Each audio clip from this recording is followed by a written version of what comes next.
Hey, how's everybody doing? Welcome back to That's That Podcast here on YouTube. Now, you see that $2 sticker? I didn't pay that.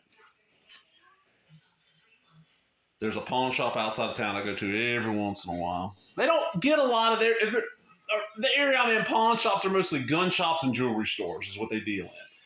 They don't, especially now, they're not wanting to buy DVDs and Blu-rays. Even back in the day, they weren't buying them that much. And they'd want too much. Now they got prices cheap, but their stock doesn't change out a lot. So you don't hit them often. This is one I have not probably hit this place in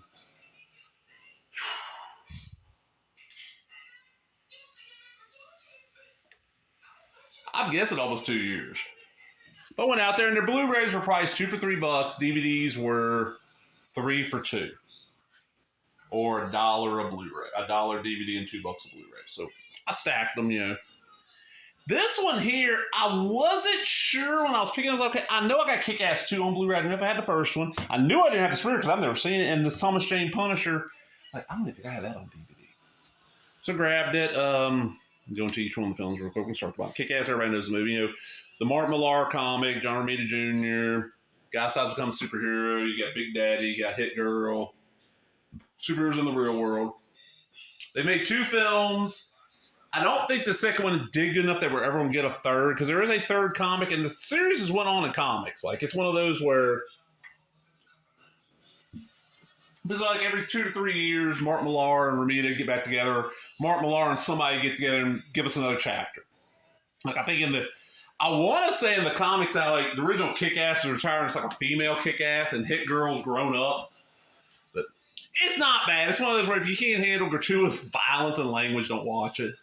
And I did find it kind of eerie the Halloween after this came out. Like, I went trick-or-treating with my cousin and her kids and her then husbands, brothers, and all them and all their kids. We had a pile of kids. They always liked an extra adult coming around to watch the kids. And also a tall one. I was always a lantern holder. I'd hold the lantern so everybody could find us easy. I was the tallest one out there.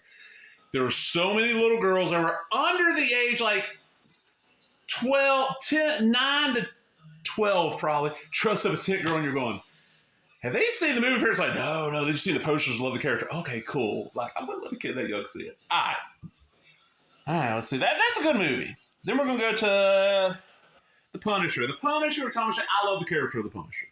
Huge fan of the comic, reading forever. Yes, I know it's the Executioner and Death Wish mixed together. I get that. I love Garth Ennis's run on the Punisher. I am of the mindset that the Punisher was born in Vietnam, and that's when Frank Castle died. He was given a small reprieve when he got back to the States, so his family died. Then the Punisher is full, and Frank Castle doesn't exist anymore. This, I don't like how they changed the origin. I don't like how it took 30 minutes to tell it, because you don't really need all that. There's scenes that are really cool.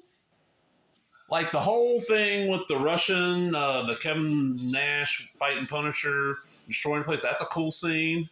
And there's like some cool action pieces, but then there's other parts where like this don't really feel like a Punisher movie. This feels like an Arnold Schwarzenegger action movie from the 80s. I don't know. It's very disjointed. And it's long.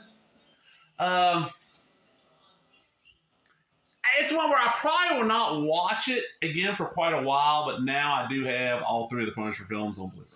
Because I do love Punisher Warzone. I love that movie. That's one of my favorites. And the Dolph Lundgren one I've come into where I like it more and more. All right, then we're going to get to the one I hadn't seen, and never seen all of it. I've seen pieces, and I've been warned. The Spirit, Frank Miller's The Spirit. You know, Will Eisner's character, the old Golden Age hero. That's the main reason I bought this and paid the $1.50. I was like, all right, I'll get Kick-Ass on Blue. I don't think I have that, and if I did, this only has the space in one case. I can give that away, you know. And Punisher, I got a copy of that. The Spirit. It feels like Miller did not really get the Spirit or decided what the hell I'm going to do whatever I want with it. I don't know how to describe it. It was not good. Visually, the people in their costumes look really cool, but the backgrounds... The backgrounds stand out in this way that makes the people almost come off as fake. And I feel like I'm not even watching actors. I feel like I'm watching like some CGI stunt double that they just like use some kind of software to put the actor's face on them. I don't know. It's like that Sky Captain of the World Tomorrow. That film felt the same way to me. It just didn't, somehow it did not feel right. Oddly, I love the two Sin City films. Maybe the black and white helps. I don't know. This was not good. And okay, Punisher is still on my player right now. That's got the little broken space. This had the commentary and a few extras. Punisher had nothing extra. Kick ass. Really no major extras, but for the price, yeah. And it says digital. I don't remember if this came with the code or not, but if it did, I redeemed it. I'm out here, everybody. Hope you enjoyed them. If you did, give me a thumbs up, leave a comment, subscribe, all the other bullshit. Talk to everybody later. Bye-bye.